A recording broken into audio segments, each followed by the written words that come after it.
เห็นใจหลานหน่อยเพราะว่าตอนเนี้ยคนในประเทศไทยเขาไล่เราไปเป็นนายกที่เขมรหมดแล้วจริงๆแล้วถ้าท่านอยากได้อะไรก็ให้ท่านบอกมาได้เลยค่ะเดี๋ยวจะดูจัดการให้ชายแดนเปิดปกติเหมือนก่อนเกิดเหตุครับโอเคค่ะตรงกันท่านสมเด็จอยากให้ท่านนายกช่วยให้ฝั่งไทยเนี่ยถอนเรื่องการ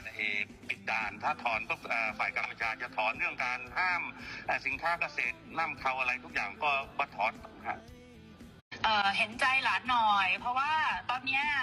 คนในประเทศไทยเขาไล่เราไปเป็นนายกที่เขมรหมดแล้วจริงๆแล้วถ้าท่านอยากได้อะไรก็ให้ท่านบอกมาได้เลยค่ะเดี๋ยวจะ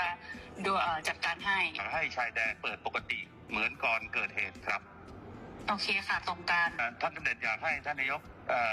ช่วยให้ฝั่งไทยเนี่ยถอนเรื่องการปิดด่านถ้าถอนก็ฝ่ายกัมพูชาจะถอนเรื่องการห้ามสินค้าเกษตรนำเข้าอะไรทุกอย่างก็ถอนครับ